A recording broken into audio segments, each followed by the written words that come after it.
You're listening to Cross Rhythms Plymouth 96.3 FM. And if you've never listened to this particular show before, then you're in for a treat. It's Lifelines, previously called Life Stories. You'll have known it as that, but now called Lifelines. And it's basically just a nice, relaxed conversation with someone about their life. I mean, the clue's kind of in the name, and about their life, about the journey they've been on, and particularly about faith and their faith and how that's kind of come about, the journey of faith for them. And today I'm really pleased to be joined in the studio by Mark Haydon. Hi, Mark. Hi, Dave. Great to have you here. So some of you in the city will know Mark. He's currently the lead manager of Plymouth Foodbank, goes to Plymouth Methodist Central Hall. And it's a real joy to have you here, Mark, and to kind of share a bit of your story. So I'll kind of ask you the first question that I ask everyone with this. We kind of start from the very beginning without it sounding like Sound of Music. So tell us a little bit about your kind of early life. Were you brought up in this area? What was childhood like for you? I was born in Bath and moved back to Plymouth with my parents at the age of 7. But I do class myself as a Janner. Yeah. And just about. Just about. And I am green through and through, which is great. Yeah. So, moved back to Plymouth when I was 7 with my mum and dad and my sister, and attended Hyde Park Junior School. Went to Burley Secondary School, just lived off Hyde Park in St Gabriel's Avenue.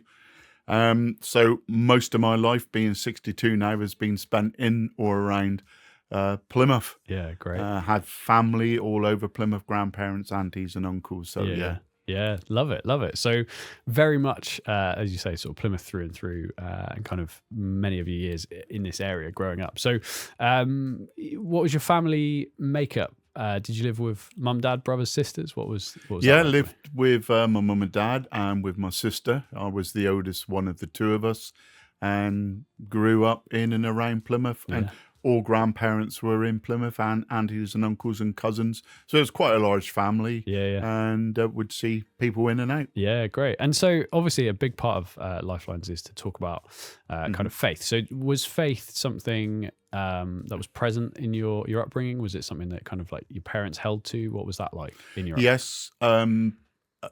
Growing up as a youngster from the age of sort of 7, when I returned back to Plymouth, through to when I was about 13, my grandparents were members of Plymouth Brethren and were at Ford Park Gospel Hall. Oh, yeah.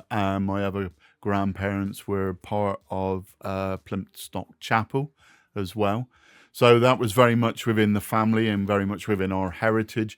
And for me as a youngster, I would go with my grandparents, watching and listening to my granddad preach on a Sunday, right, around Devon and Cornwall, and in the summertime find myself up on Plymouth Hoe, watching him give out tracts and try to talk to holiday makers about Jesus and sit on the wall and then go home. And if I'm totally honest, I mean, the excitement for me being and going and doing that was we always got well fed. The one thing that brethren, chapels and churches seemed to do really well was feed people well, and being sort of between 7 and 13 every other Sunday, knew I was going to get a good tea. That's inspired me to go. Yeah. And yes, my parents were active as well within the church when I was growing up.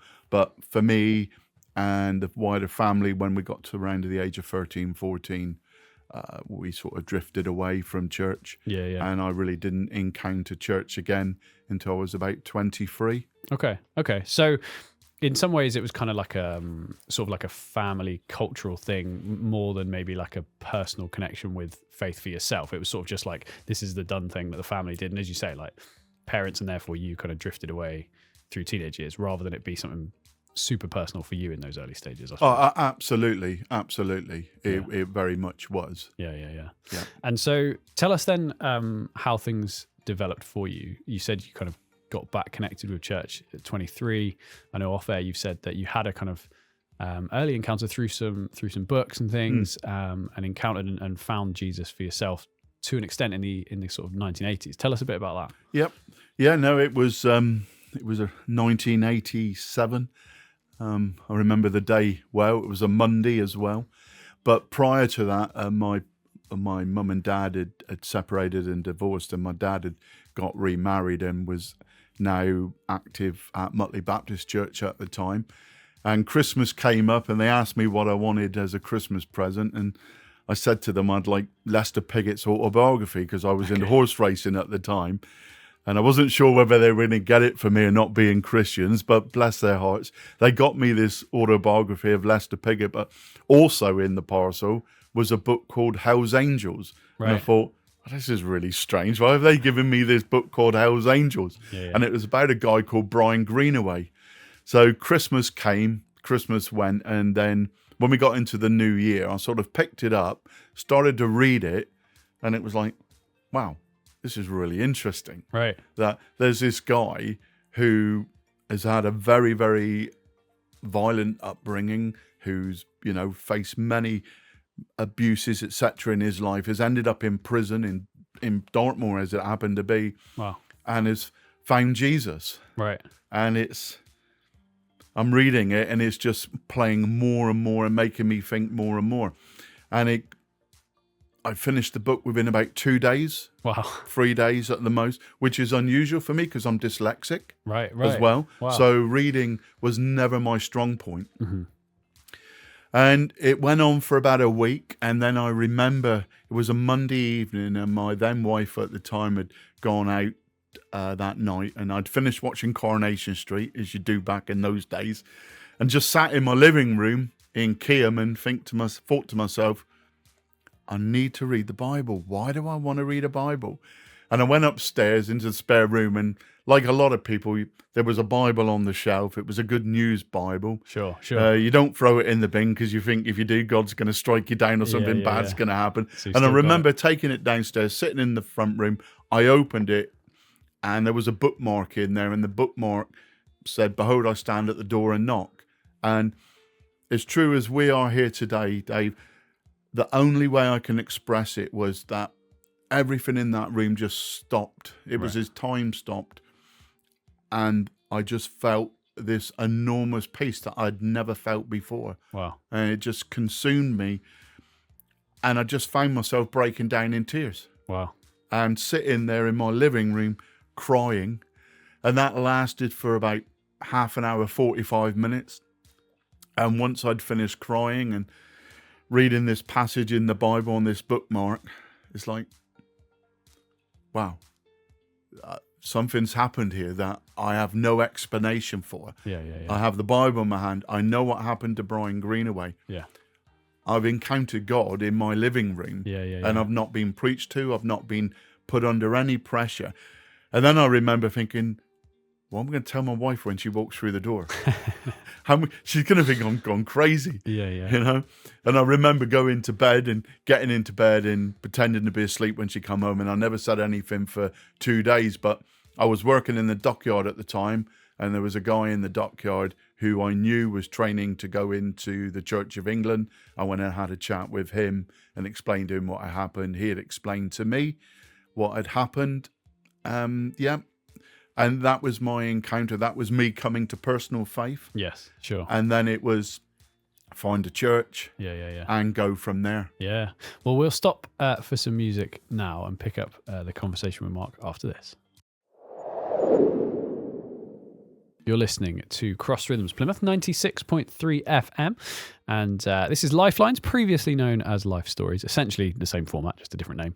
And it's good to have Mark Haydon here in the studio, and you join us just after the first section. You'll be able to catch up with this instantly. Just search on our website, crossrhythms.co.uk/Plymouth. Listen again, or on our YouTube channel, we're videoing it as well, so you haven't missed it for good. You'll be able to catch up when you can. But Mark, you've kind of touched on there really how you personally encountered Jesus, really, from having like quite a lot of understanding of, I suppose, biblical things and growing up in church culture, but it was much more like a traditional thing that your family did as opposed to anything personal.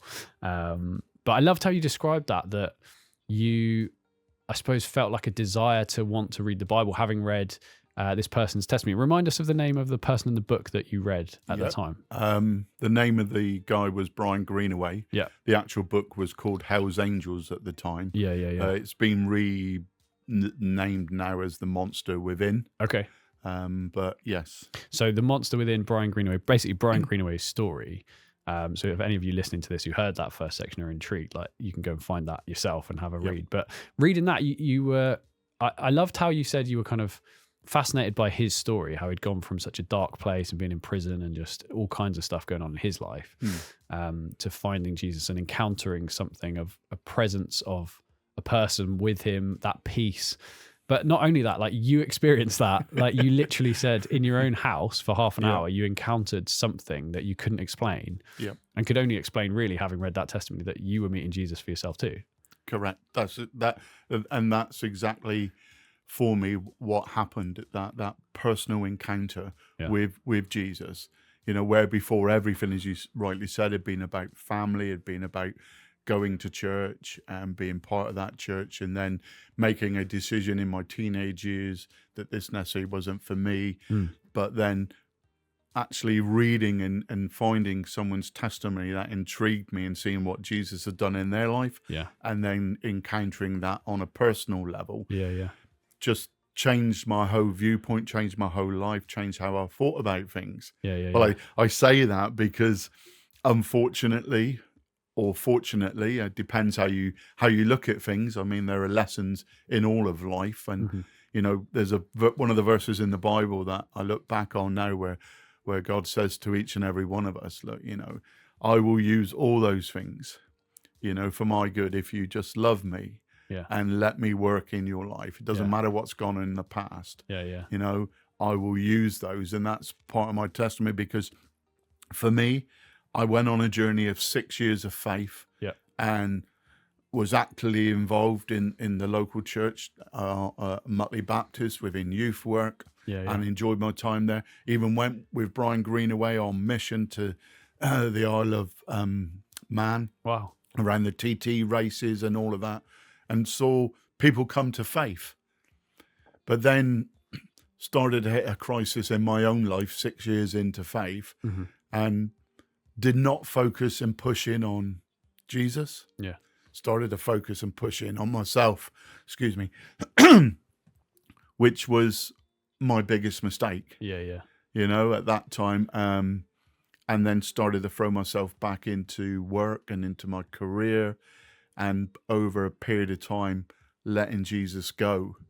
And focusing on self, and just continued then over a period of 30 years that unfortunately saw me go through 2 broken marriages. Again, both of those through decisions I made that were not good at the time. And, I look back on that and, recognize that what I did was selfish, because I was more focused on me than on anybody else at that time. And found myself going from Plymouth and ending up in a bedsit in Callington.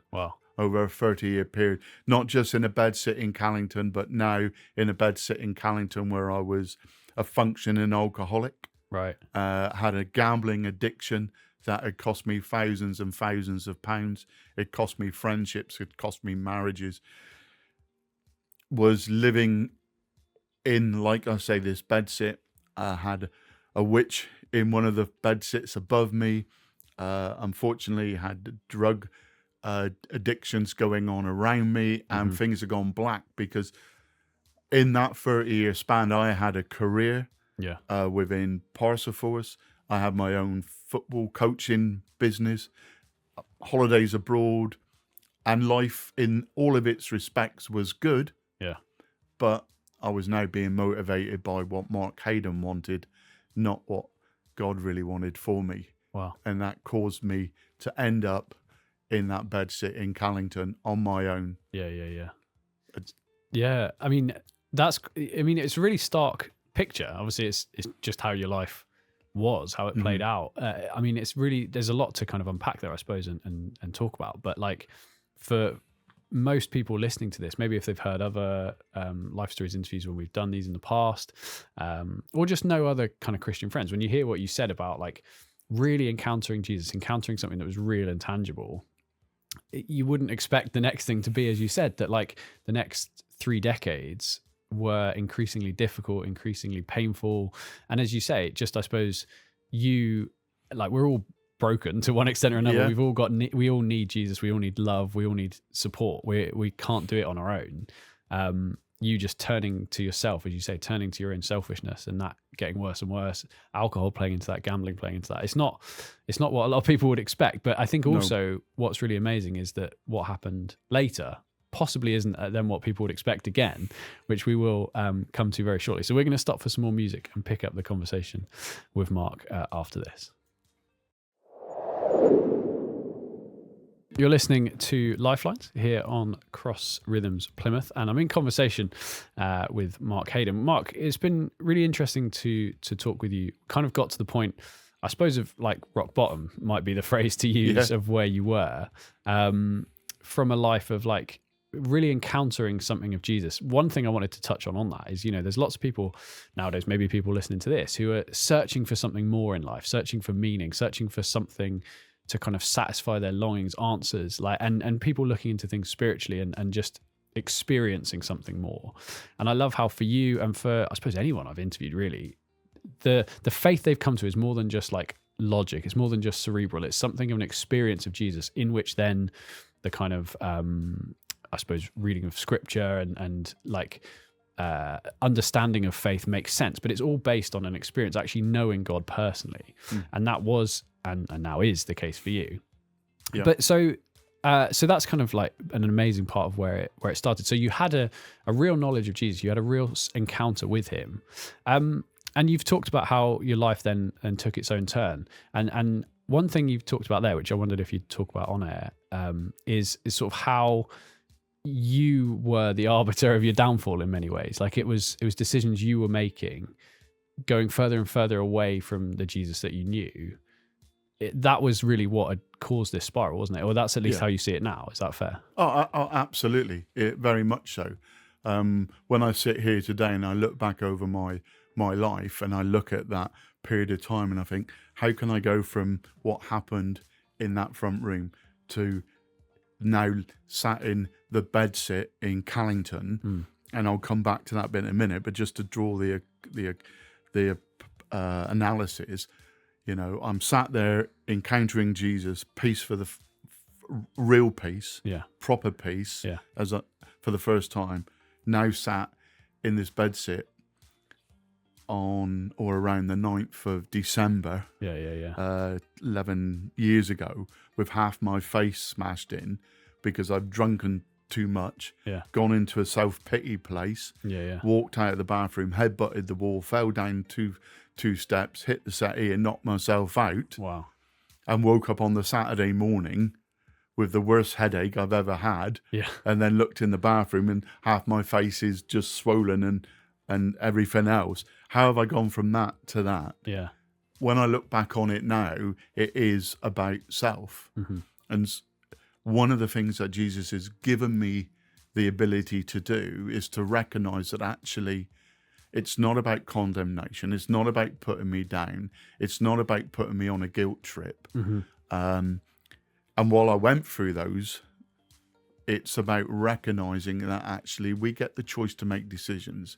And sometimes we make poor choices and we don't go to Jesus or to God and ask him to help us look at those choices. We just continue to pile on and pile on. And that's what was happening. The more bad choices I was making, the further I was removing myself from being able to hear what God would want to say to me. And I'm sure in that period of times, there were moments where God was screaming out at me, wanting me to stop because of the hurt I was causing other people, the damage I was causing to myself. But becoming more and more self-absorbed. And in those periods as well, even when I was helping other people, when I look back on it now, I was helping them because it gave me self-satisfaction. It made people look at me in a better light. It made me feel I was getting something because my motivation wasn't always for their good. It was for my benefit. And that's where I ended up. And everything became self-absorbed. What can I do to benefit Mark Haydon, not what can I do to benefit other people? Yeah, that's a really amazing way to put it. And we'll stop for some more music now and pick up that conversation with Mark right after this. You're listening to Lifelines here on Cross Rhythms Plymouth, here in conversation with Mark Haydon. Those of you who've been listening so far, by the way, if you haven't been listening, you'll be able to listen again on our website, crossrhythms.co.uk/Plymouth, or on our YouTube, because we're recording this. You'll have heard how Mark's described there, how from an encounter with Jesus and then kind of going forward with faith, going to church, with his wife and family and things, things seemed great. And then really weren't, and then got rock bottom, as you've described: alcoholism, gambling addiction, being in a bed sit by yourself, career down the drain, everything. I suppose like it's logical to ask sort of why, how did that happen? And without going into the details, because there's personal things that wouldn't be right to go into, which is fair enough. But I suppose like anyone, and this is helpful to say in and of itself, you faced a number of challenges around that sort of 6-year mark into faith, of just personal difficulties, not alien to other people. There'll be the sorts of things other people face. I think it's important to say being a Christian didn't kind of insulate you from that. It didn't cover you. It didn't mean that life suddenly is easy and rosy and you face the difficulties of life. It's fair to say sort of the responses from church weren't particularly helpful in a number of ways. Right. That's not blaming people in that sense. You've owned your own life in that sense. But you had those circumstances. And then it was that time and the pain of that and the difficulty that rather than go to Jesus, you sort of went to yourself, which you've described already. I suppose went to what felt good, like alcohol becomes an escape for people, doesn't it? I imagine that was the case for you. But do you want to describe that kind of bit of it to some extent and how you've described like you kind of jettisoned that kind of church community and now you look back and you're like, man, that was a mistake, I suppose. Yeah, very much so, Dave. I think, circumstances happen and situations come up. And I think at those moments in time, when I look back on it now, it's what I needed to do was to push into Jesus.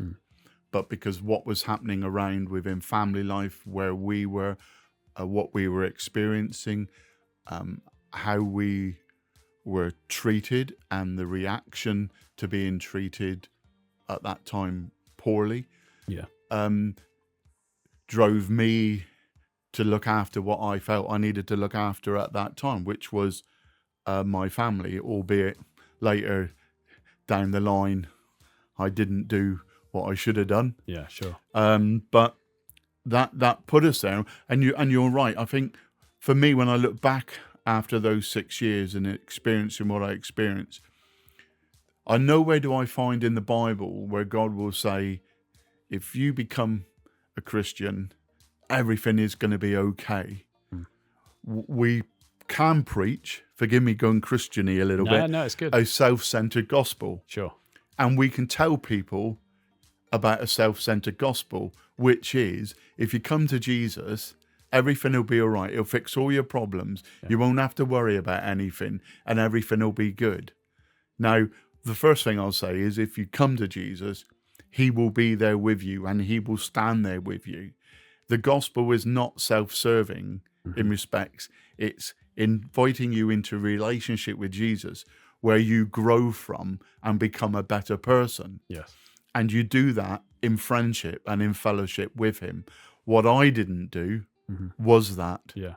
I went the other direction. Yeah. It's almost like the Jesus tells a story about the prodigal son, and there's the two sons with the dad, and one of them decides to go his own way and ends up running off. And that's what I did. I ran off and became this prodigal and went into a lifestyle that then rapidly deteriorated out of control, costing me 2 marriages, my career, and relationships with other people.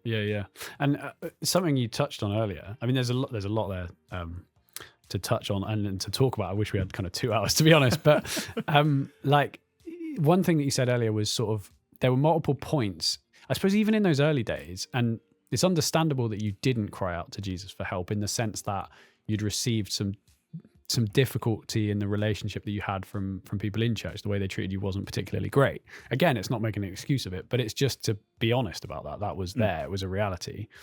But like Jesus was present. He would have been there for you. Who he is isn't how they represented him. and you found that later on, which we'll come to. But like, you crying out to him for help was what you needed, not trying to just patch it all up yourself, not trying to do it in your own strength, not trying to heal all these things yourself and look to things which made you feel good, alcohol, gambling, your career even, and just things which aren't necessarily bad in and of themselves, certainly the career, but doing it all to try and fix something that was broken was never going to do that, I suppose. And it just ended up getting worse and worse and worse. So we'll come back to the conversation with Mark after some music. And obviously you're not in that bed sit now, you're here talking to me. So we'll talk about how things got turned around for you after this. You're listening to Cross Rhythms Plymouth. This is Lifelines, penultimate part of an interview with Mark Haydon. Mark, we've touched on various aspects of your life there, really. One of the things I wanted to just talk about before we get to how things have been restored for you, which is really remarkable and worth spending a lot of time in, is that whole thing in the last section of how, you know, the way your life and how it kind of spiraled out of control really was you trying to sustain and fix your own life from a point of real challenge. So you found faith, you found Jesus, things were going great for a number of years, but then you hit challenge in life, as we all do. And I loved how you said there, like, the gospel isn't self-serving. Like, it doesn't insulate us from suffering. In fact, Jesus says in scripture, in this life you'll have trouble, but take comfort, I've overcome the world. And you've said it, like, Jesus will be with you through that, and if you turn to him, he'll help you through that. You didn't turn to him, rather you turned to yourself. So it kind of exacerbated what was a difficult thing, not of your own making. Then there was more difficult things of your own making that added to that, and over years and years and years, eventually you end up in that bedsit. So let's take it to that place, because for many people they might think, okay, well, you've experienced Jesus, and maybe cynics out there will be thinking, well, clearly it didn't work. Like, clearly, you know, maybe that was all false, maybe that was all fake, and actually look at how his life turned out. Things really turned for you. You encountered Jesus again, didn't you? Talk us through that. Yeah. So take you to that Saturday morning, woke up, come to, whatever words you wish to express. Spent the remainder of that Saturday just sat in the bedsit, just feeling sorry for myself, and then went off for a couple of days just to get myself away from where I was in Callington. And came back on the Thursday, still fairly battered and bruised, but started to question all the decisions I'd started to make. And at that point, started to go on a real sense of guilt. What a fool I've been, the people I've hurt, what I've done, condemning myself, putting myself down. Yeah. So you'd go, I guess you'd go from maybe this is everyone else's fault but mine, to then suddenly this is totally my fault, like from one extreme to the other, I imagine. Absolutely. And then totally beating yourself up. Yeah, completely beating yourself up.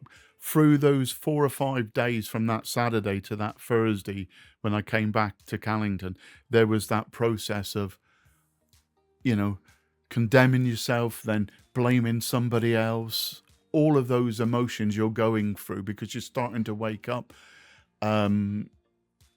I hadn't really had a drink in those 4 days while I was away. I'd had 1 or 2 pints, but nothing anywhere near what I was drinking. Came back on the Thursday, full of condemnation, full of guilt, full of shame, then anger because blaming other people.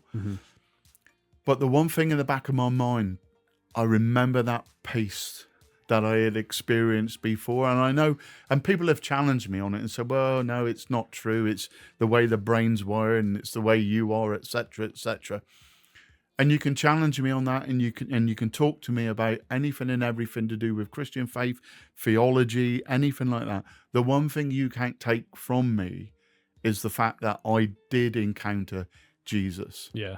And I'm sat in my bedsit on this Thursday morning, and I need some peace. I just need to find something again that's going to help me. And I went for a walk, and I ended up in St. Mary's Church in Callington. And I sat in there for half an hour, and nothing happened. I didn't encounter Jesus. I didn't speak to anybody, but I just had a sense that maybe I needed to look back to where my life started to go forward. Left there on the Thursday. Sunday came, woke up, decided I'm going to go to church. So went out for a walk in Callington. Ended up down outside the Mustard Seed, and their service wasn't starting till 11 o'clock. So I thought, all right, I'll carry on walking. Came up to St. Mary's. They'd already started, and I thought, there's no way I'm walking into the church. People have already started the service. Went round the corner, and I didn't even know the Methodist church was there. And as I'm walking through this little car park, there was a lady in her 80s. I'll never forget it. Bless her. So she looked at me, and I looked at her, and there I am with a black eye, a grade 2 haircut, and she's going, boy, why don't you come in and join us? You'd be welcome. And I'm thinking, what are you calling me a boy for? I'm 49, 50 years old, and you're calling me a boy.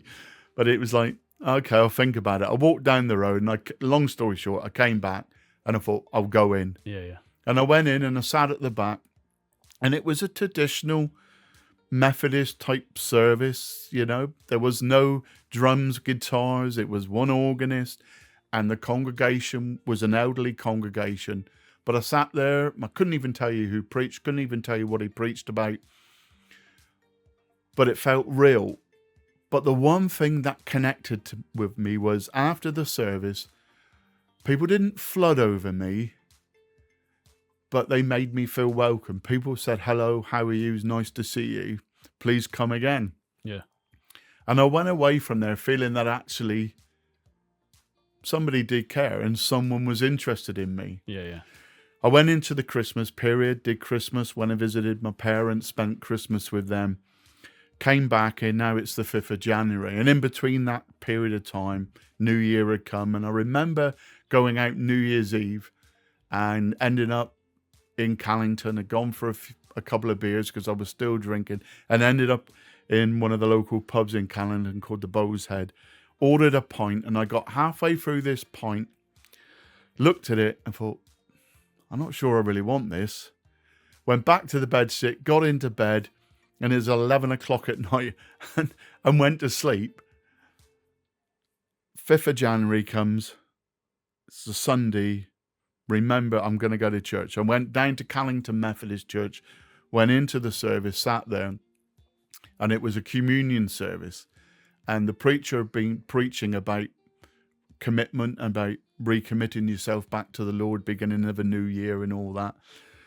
And I remember the communion service was being set up, and it was almost like there was a conversation between me and God. It wasn't like we're having now. It was in my mind, and I could sense God was saying to me, Jesus was saying to me, well, I want you to just come and take the bread and the wine and just come to my table. That's all I want you to do. And I'm going, no, I can't do that, because I know if I get up and come to your table, you're going to offer me friendship, and it'll be unconditional, but you're going to offer me friendship.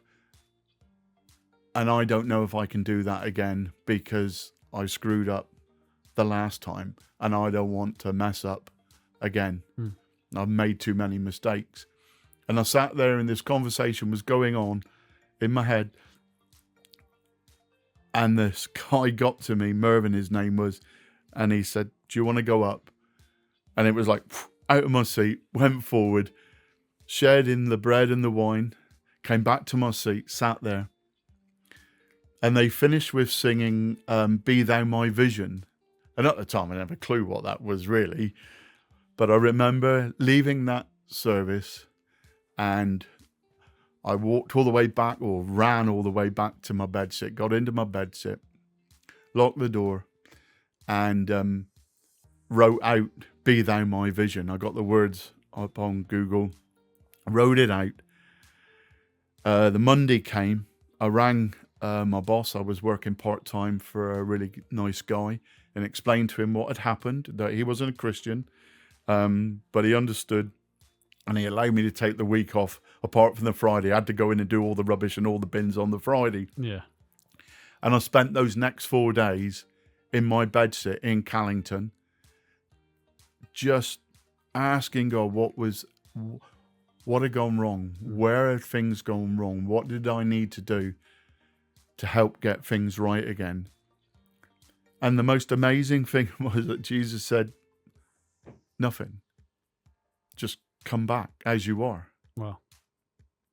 And being able to accept that I could come as I was without having to go out and put things right, without having to address who I was, how I was looking, how I was living. It was come as you are. And over those 4 or 5 days, that's exactly what I did. And there were moments in there which took me to tears. There were moments that took me to laughter. But at that moment in time, Jesus accepted me for who I was. And he said, I love you enough for you to come as you are. But I'm not going to leave you as you are. Yeah. And so he really started transforming your life again and welcoming you back. And as you say, I suppose that what's really amazing is that sense of condemnation you were putting on yourself, he wasn't putting on you. And you were kind of expecting that. And he was doing the opposite. He was welcoming you in. Yeah. You said off air that the alcohol addiction left you in that week. He healed you of that.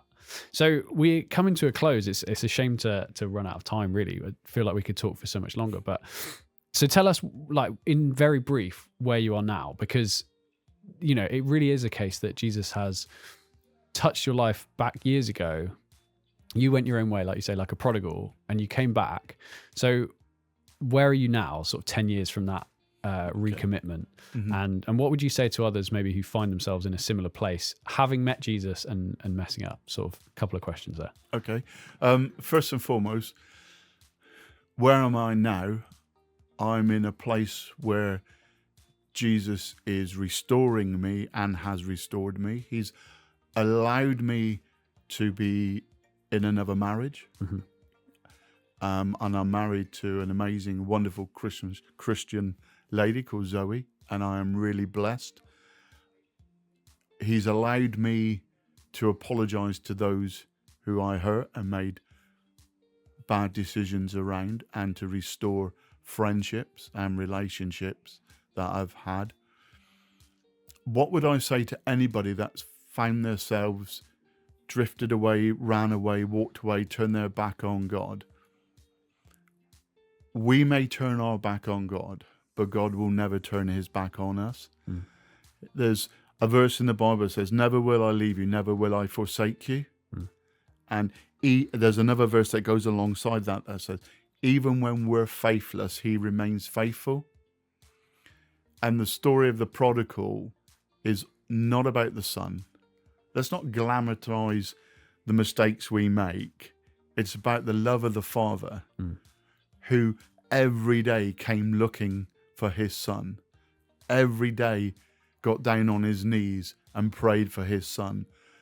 And there are moments in my life where people were praying for me that I had no idea about. And there was one encounter that my dad had with a retired minister who had known me as a young child. And he met my dad in the October before he was passing away and going to heaven. And he's asked my dad, how is Mark? And my dad said he's as far away from God as he's ever been. And the Reverend Philip Withers said to my dad, I've been praying for Mark every day for the last 3 years. Wow. That was the October. Yeah. He passed away at the end of the October, beginning of November. In the January, Jesus had come and re-met me in my bedsit. It picked me up and it started to heal me and set me free from my addictions. But more importantly than setting me free from my addictions, the one thing that Jesus did, he set me free from myself. Because my biggest enemy was Mark Haydon. Not the Mark Haydon that God wanted me to be, but the Mark Haydon that I wanted to be. Yeah. And that's the biggest healing that Jesus has given me, that he's healed me and enabled me to be who he wants me to be. Yeah. And yeah, my life's turned around.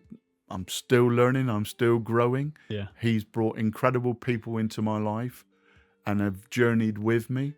He's given me the opportunity to have the best job in the world, which is to help and be part of the team that runs the Plymouth Foodbank down in Manor Street. Yeah. He's enabled me to come back to the city that I love. I love Plymouth. I love the people of Plymouth. And 10, 11 years ago, I never thought that was going to happen. Yeah. But God has restored, healed, and has given me the opportunity to move forward and to learn from my mistakes. Yeah. And that's what Jesus wants to do for all of us. Yeah. Amazing. Well, that's couldn't be a better place to leave it for this interview, Mark. It's been a real pleasure and real privilege to speak to you. And I wish you all the best. And there'll be a Community Matters interview as well about Plymouth Foodbank that will be up on the website. But again, if you've just tuned into this, if you heard like the last section of it, then do check it out. You'll hear it. You'll be able to watch a fuller version on YouTube. Search Cross Rhythms Plymouth on there, and listen again to it as well on crossrhythms.co.uk/Plymouth. So, Mark, thank you so much, and wish you all the best. Thank you, David.